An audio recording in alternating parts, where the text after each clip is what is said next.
Bismillahirrahmanirrahim. Assalamualaikum warahmatullahi wabarakatuh. Bapak-bapak, ibu-ibu, mas-mas, mbak-mbak, khususnya adik-adikku sekalian yang dirahmati Allah dimanapun Anda berada. Kembali di IIP Channel bersama saya, IIP Wijayanto. Kali ini kita akan membahas tema Sudah 1 bulan mantan pergi. Kuatkan hatimu, jangan menangis dengan kisah. Ya, sebelum kita bahas, seperti biasa saya menyapa seluruhnya adik-adikku sekalian di seluruh penjuru tanah air Indonesia, ya, yang di Pulau Sumatera, Pulau Jawa, Kalimantan, Sulawesi, Nusa Tenggara, dan Papua. Ya, juga adik-adikku yang ada di luar negeri, di Malaysia, di Singapura, di Taiwan, di Hong Kong, di Uni Emirat Arab, di Saudi Arabia, di Australia, di Jerman, dan lain-lain. Semoga kabarnya baik selalu dan tetap semangat. Ya, jadi saya baca beberapa komentar ya di video-video di channel kita ini. Ustadz, mantan sudah 1 bulan pergi, mohon doanya agar dia segera kembali.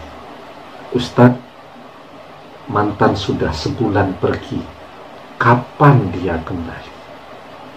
Ya, jadi memang fase 1 bulan, 2 bulan itu ya, mungkin sampai 3 bulan. Perpisahan dengan mantan itu adalah fase yang cukup berat, ya, menguras banyak energi. Kenapa saya katakan demikian? Karena jadi susah tidur, susah makan, susah berkonsentrasi, kepikiran terus begitu ya. Kemudian banyak juga menguras waktu, air mata karena banyak menangis ya, dan seterusnya. Karena memang itu adalah fase adaptasi yang berat.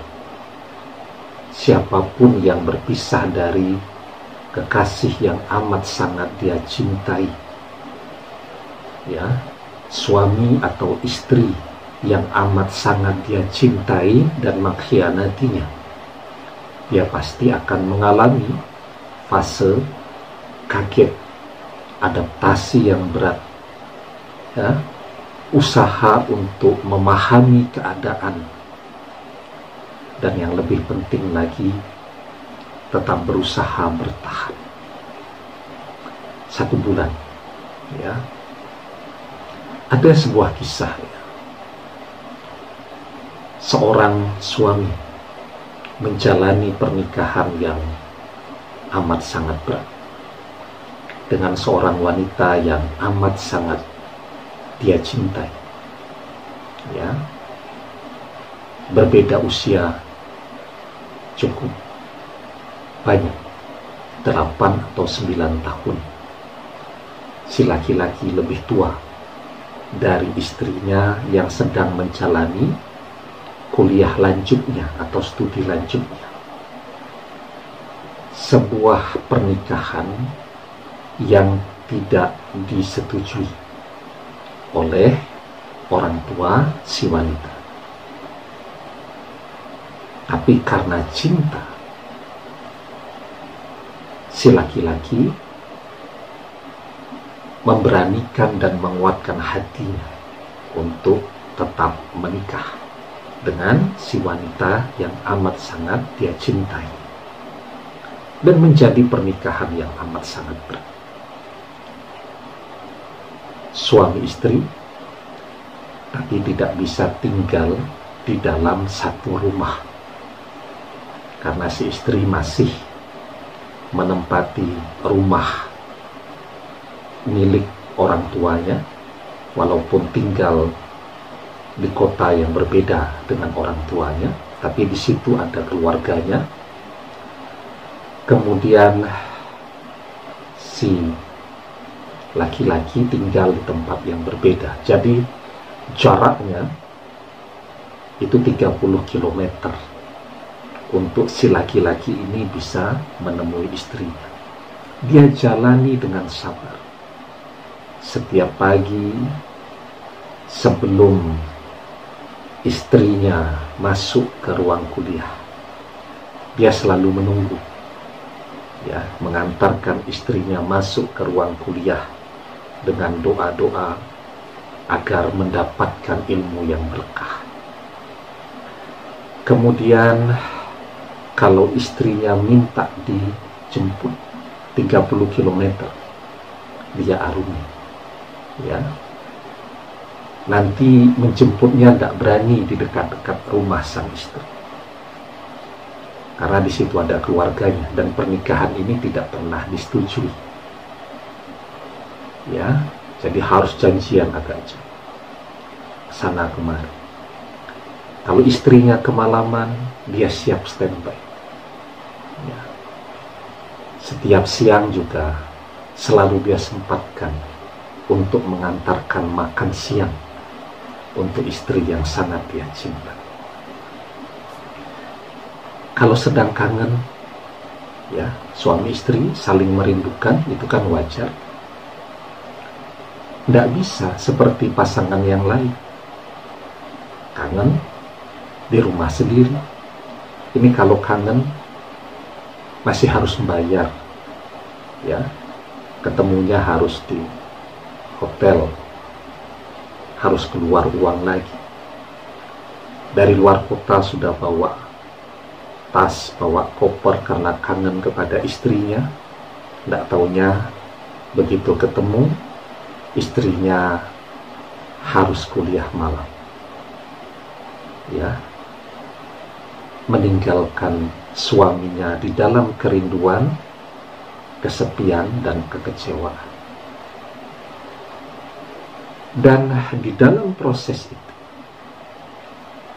sang suami berusaha untuk menjadi suami yang baik, yang terbaik. Dibutuhkan malam dia ada, dibutuhkan pagi. Istrinya minta diantar keluar kota. Bahkan istrinya masih tidur, dia sudah berada di dekat rumah istrinya, siap untuk mengantarkan kemana saja. Yang penting istrinya sehat, tidak lelah, tidak lapar, tidak pusing, kekurangan uang, dan seterusnya. Semua dia upayakan yang terbaik. Tetapi dalam perjalanannya, pada akhirnya orang tua si wanita tahu mereka sudah menikah dan akhirnya dipisahkan. Si laki-laki ini demi pernikahannya, dia kehilangan begitu banyak hal. Cita-cita yang sudah dirintis selama belasan tahun harus hilang.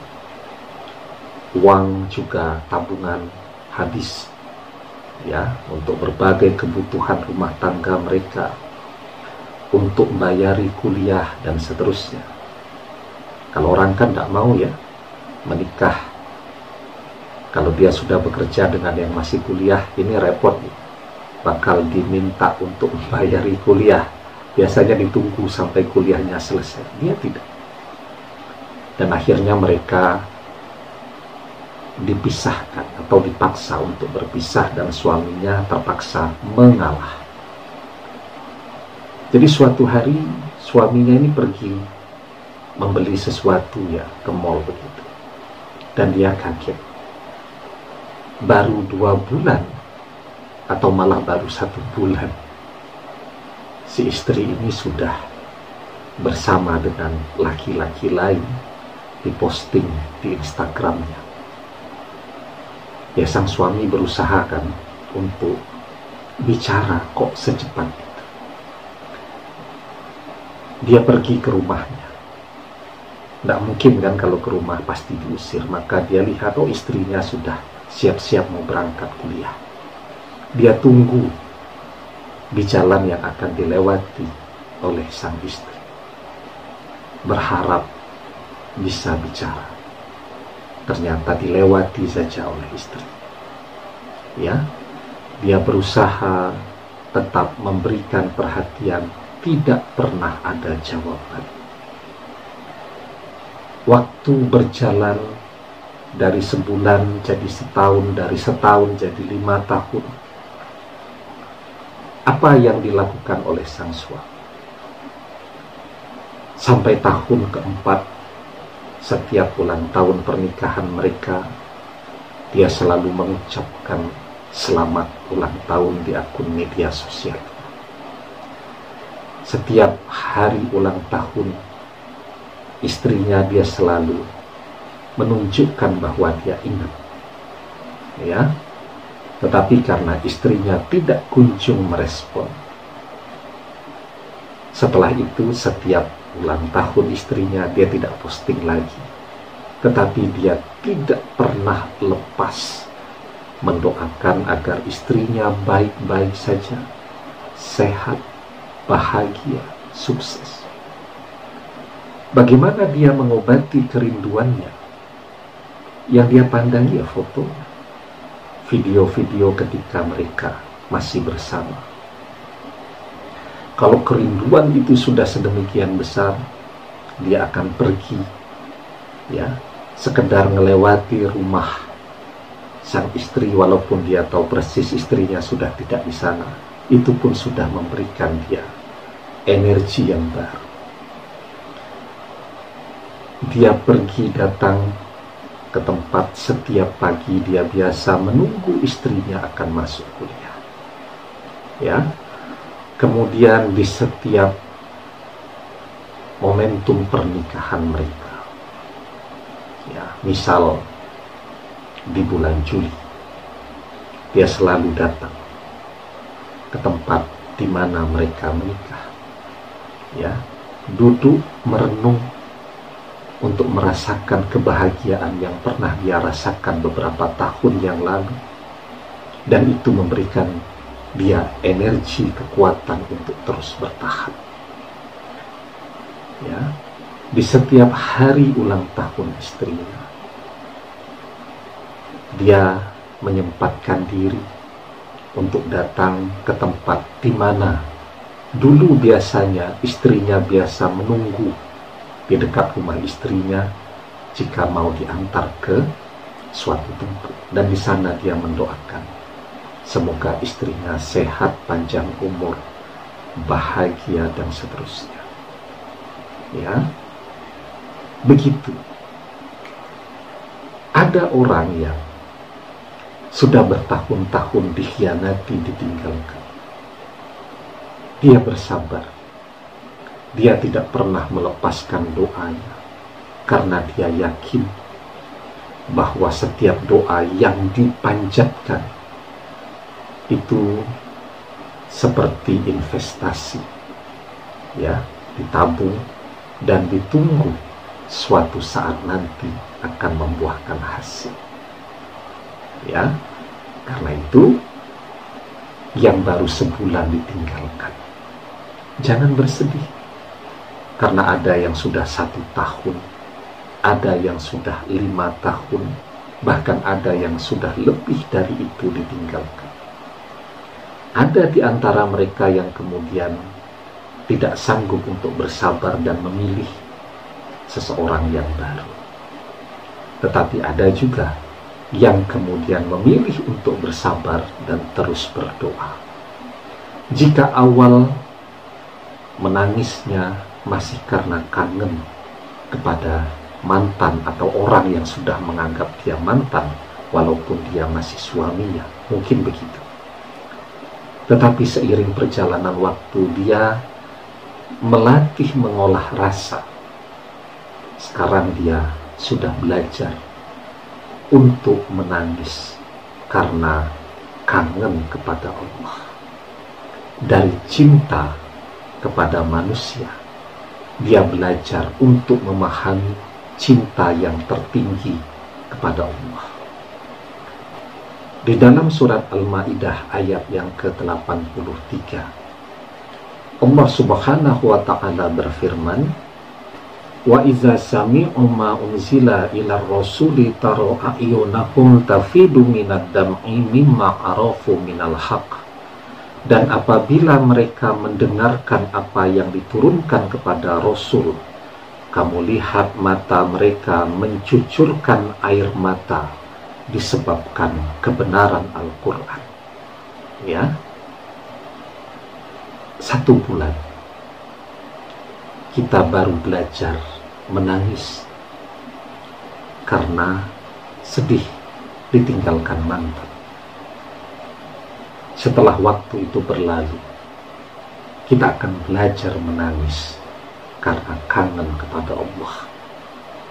Dan itu adalah nangis yang bernilai ibadah.